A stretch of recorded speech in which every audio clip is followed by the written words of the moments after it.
All right, let's look at yet another exercise where we're going to be computing ROA, profit margin and asset turnover. But this time we're going to be comparing some competitors, specifically McDonald's and Yum brands. Okay, so I've gone ahead to start off and written some of this stuff out in the interest of time.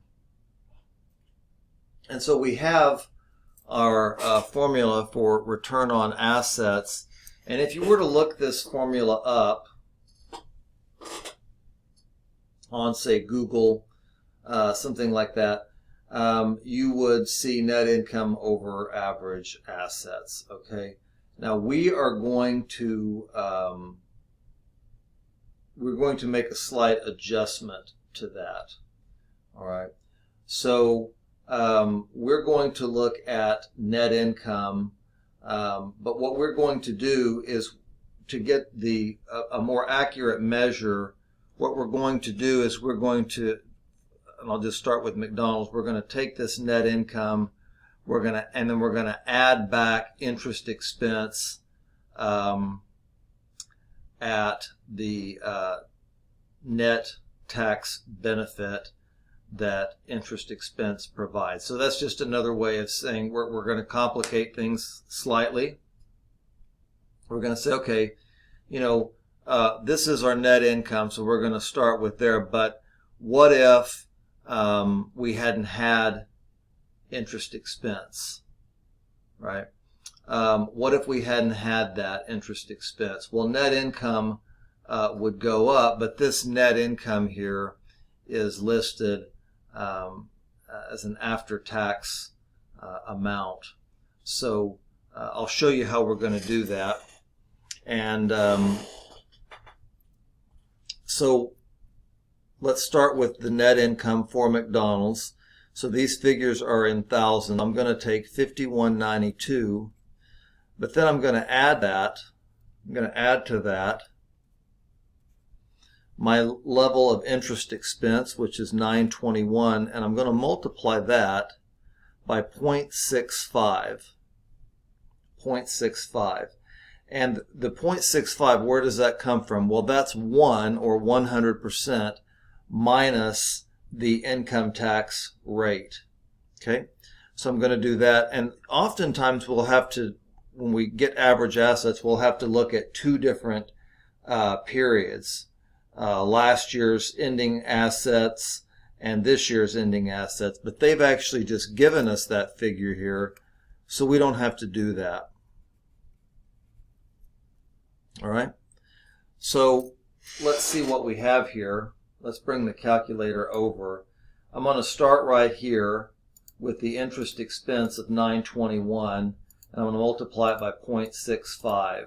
And if I do that, I get 598.65. And so that's the figure that would be right here.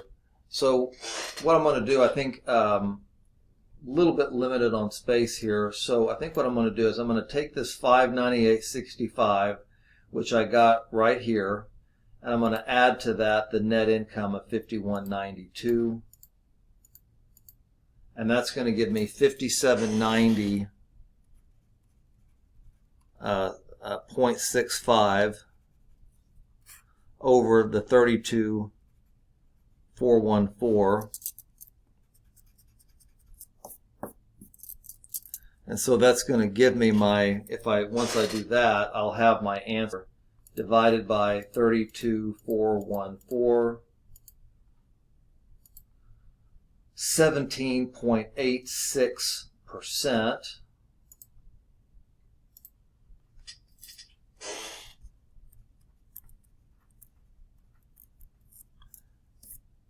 And this is our ROA, not RA, ROA for McDonald's. Okay, 17.86% return on assets for McDonald's. And voila, we're done. So looks like I lost a video there, and so worked through this and then lost it. So we were right here. We had just calculated ROA for McDonald's, and then it's like time travel, right? So we've done all this work. I'd just as soon not start over. So now we're going to calculate, we already have calculated ROA for Yum Company, and we're going to follow the exact same process. So this is not exactly how we normally do it, but we're going to do it this way today because I lost that recording. All right, so net income for Yum Brands is $13.40. We have that here. They also had interest expense of $4.40. So we're going to add that $4.40 we're going to multiply 440 times 0.65 first, which is the exact same thing we did over here. And when we do that, let's just see here. This comes to 286. And so our 286 plus 1340 is 1626. So this created quite a change, our adjusted net income, over 5382, which is our average assets. And again, our average assets were provided for us. All right. So if we execute this math, and we already have, I would encourage you to get your calculator out and do it as you follow along. We come up with a return on asset of 30.21% for Yum Brands. All right, so not real surprising that they have a higher return on assets. It's a smaller company, new company, but not too new. Right, they've been around for a while, but not nearly as long as McDonald's. In Part B, we're asked to disaggregate ROA into profit margin, and then they also want asset turnover for each company. So we see our formulas here, and so I do want to, I just want to say we did profit margin the exact same way. So we just kind of pulled this number down that we had for adjusted income for McDonald's, and we plotted that here as our numerator. But for profit margin, our denominator is sales revenue, 22,820. We come up with a profit margin of 25.38%. We use the same adjusted income figure for Yum that we just calculated, 1626, but this time we're going to be putting it over 5878, which is our sales revenue. We divide the 1626 by the 5878, and we come up with a profit margin of 27.66%. So this is closer, right? Still looks like, though, Yum has a little bit of an advantage on profit margin. McDonald's has a more mature product line, so not completely surprising here. And then with our asset turnover, we have sales revenue over average assets.